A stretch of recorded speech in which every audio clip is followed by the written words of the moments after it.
So this is third lecture of electromagnetic induction for class 12. I am going to start an important topic, that is motional electromotive force. Okay, we have two methods. In first method, suppose we have a magnetic field. We have a magnetic field in inward direction. And we have a rod, metallic rod moving, and metallic rod are perpendicular to, okay, this is the direction of what?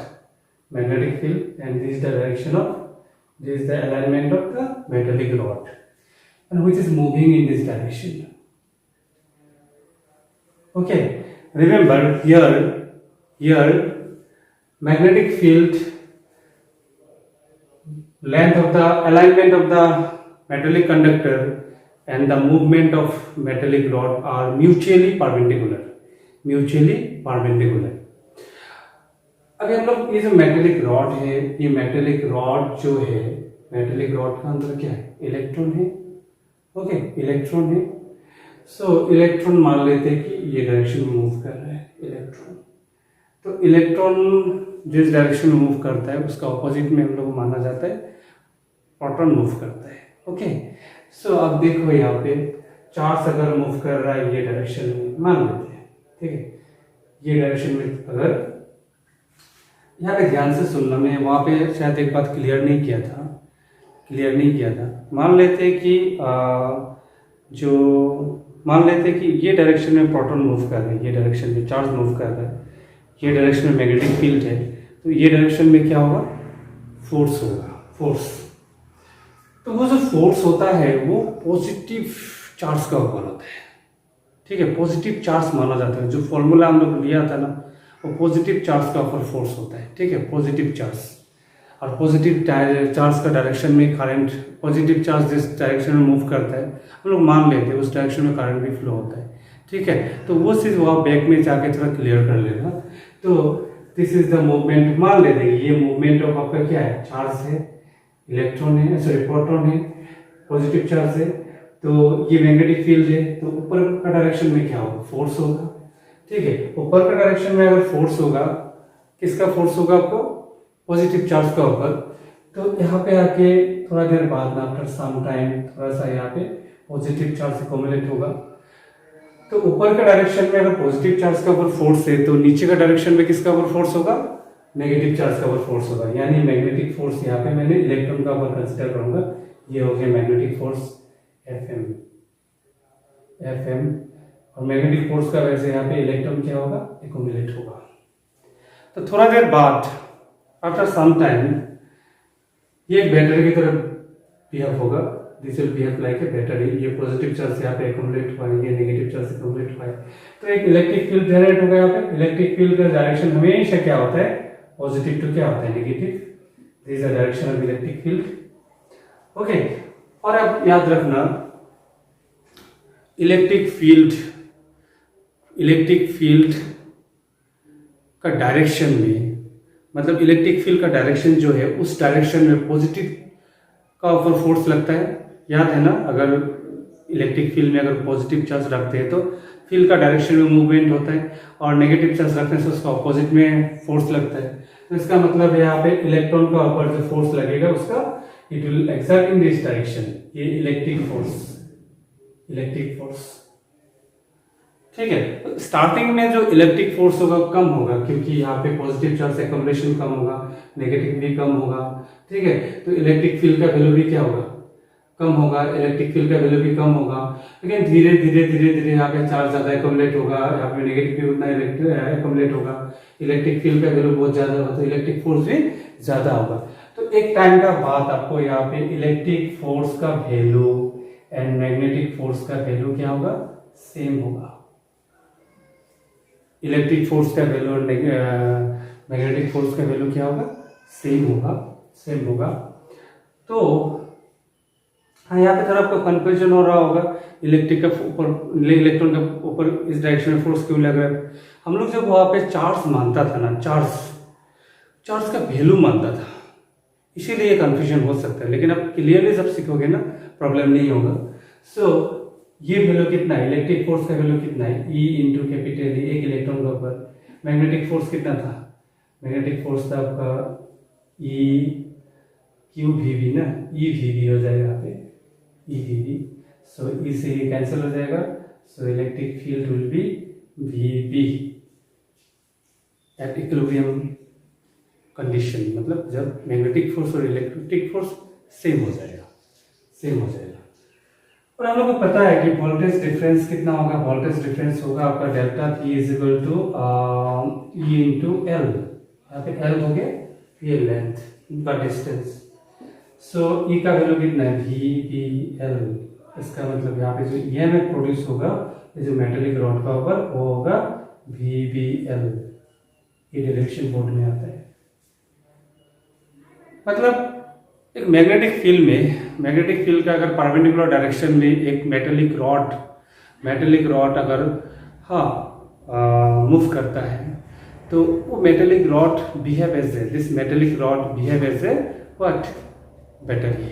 It behave as a battery. उसमें EMF produce होगा और voltage produce होगा। Okay, EMF produce होगा, ठीक है। और बात याद रखना, यहाँ पे ना हम लोग एजम्पशन क्या है, अलाइनमेंट मतलब रॉड का जो लेंथ है एल एंड मैग्नेटिक फील्ड है और मूवमेंट है, all three should be mutually perpendicular. आपका बोर्ड एग्जाम में सिंपल डेरिवेशन आता है। Okay, so in second method, this method is easy. जैसे फ्रेम है, फ्रेम में ना ये जो रॉड है मेटेलिक रॉड, इसको हम लोग मूव कर सकते हैं। We can move this, length is l, metallic rod, magnetic field direction inward है। सो रॉड का परपेंडिकुलर डायरेक्शन मैग्नेटिक फील्ड है। सो रॉड को जब हम लोग ऐसे चेंज कर रहे हैं ना, रॉड को ऐसा डायरेक्शन में, ठीक है, ऐसा डायरेक्शन में मूव करा रहा है v वेलोसिटी में, तो ये फ्रेम का एरिया क्या हो रहा है, चेंज हो रहा है, चेंज। तो change of area d a is equal to क्या होगा आपका एल इंटू क्या होगा d x, l into d x. तो हम लोग फैराडेस लॉस में क्या सीखा है कि किसी करंट कैरिंग कॉइल अगर कोई कॉइल कोई कंडक्टर में मैग्नेटिक फ्लक्स अगर चेंज होता है तो क्या प्रोड्यूस होता है, वहाँ पे ईएमएफ प्रोड्यूस होता है। तो ईएमएफ कितना प्रोड्यूस होगा, ई इज इक्वल टू आपका क्या होगा d phi by d t, sign यहाँ पे कंसिडर नहीं करें, मैग्नीट्यूड। सो यहाँ पे हम लोग क्या लिख सकते हैं, डी फाई का जगह लिख सकते हैं b into area, change in area, इसका मतलब l into d x by what d t. Magnetic field मान लो कांस्टेंट है क्योंकि हम लोग एरिया चेंज करा के फ्लक्स चेंज करा रहे हैं। सो बी सामने आ जाएगा, सो यू कैन राइट यहाँ पे एल भी कांस्टेंट है, एल सामने आ जाएगा, डी एक्स बाई क्या होगा डी टी। सो ई एम एफ कितना हो जाएगा आपका बी एल भी, सेम इक्वेशन आ रहा है, सेम इक्वेशन आ रहा है। सो यहाँ पे इंड्यूस करंट का डायरेक्शन कैसे होगा, अगर मान लेते हैं कि हम लोग यहाँ पे जो ये जो मैग्नेटिक फील्ड है, मैग्नेटिक फील्ड को तो कम करना चाहेगा जो इंड्यूस करंट है, तो मान लेते हैं कि इनवर्ड है, सॉरी आउटवर्ड है, तो ये तो करंट का डायरेक्शन होगा। So it will be positive, it will be negative. So direction भी यहाँ पे इंपॉर्टेंट है, मतलब रॉड का कौन सा पार्ट पॉजिटिव होगा, कौन सा पार्ट नेगेटिव होगा।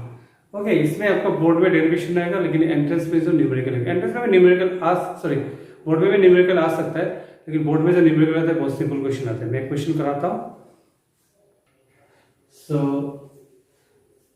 रेजिस्टेंस कैप डाउन है, मैग्नेटिक फील्ड का डायरेक्शन दिया हुआ, वैल्यू दिया हुआ है v is equal to 0.5 tesla. तो ये जो रॉड है, रॉड 5 मीटर पर सेकंड में मूव कर रही है डायरेक्शन में, रॉड का लेंथ है 2 मीटर। तो we have to find the current in 5 ohm resistance, sorry 10 ohm resistance. So first of all we have to find the voltage, EMF कितना होगा, EMF VLV। So V 0.5, L2, V कितना है 5 है। Okay, so it will be 1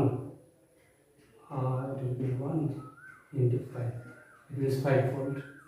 okay 5 volt. ठीक है 5 volt. So क्या होता है I is equal to sorry V is equal to E is equal to क्या होगा IR होगा. सो करंट चाहिए तो कितना होगा E बाय R. सो E तो 5 है. सो कितना होगा ये 10. सो 0.5 ओम सॉरी एम्पियर 0.5 एम्पियर. यस तो आंसर इसका है 0.5 एम्पियर.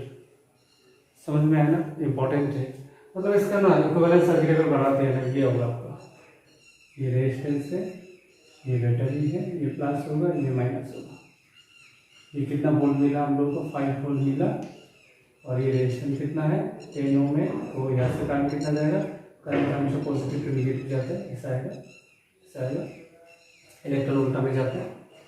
ठीक है करंट कितना होगा 0.5 ampere. Okay so in next video I will discuss about self inductance and mutual inductance. इसका अगर बुक में कोई न्यूमेरिकल है तो सॉल्व करके भेजो. ठीक है टफ नहीं था दोनों मेथड ट्राई करना. मैंने यहाँ पे डायरेक्शन थोड़ा कंफ्यूजिंग है. पुराना चीज़ अगर क्लियर है तो आराम से हो जाएगा. ज़्यादा नहीं है आपका. एक तो हो गया मैग्नेटिक फील्ड का डायरेक्शन और इंड्यूस करंट का डायरेक्शन एक कंफ्यूजिंग होता है. फोर्स जो मैग्नेटिक फील्ड में अगर चार्ज पार्टिकल मूव करता है तो कौन सा डायरेक्शन में फोर्स लेता है वो ज़रूर बताया था. वो आपको प्रैक्टिकली पूरा याद होना है मतलब कन्फ्यूजन नहीं होना है. एकदम ऐसा प्रैक्टिस करते करते क्लियर करके रखो कि आप एक बार सीख जाओगे तो फिर ऑटोमेटिक मालूम चल क्वेश्चन देखने से पता चल जाएगा. Okay fine.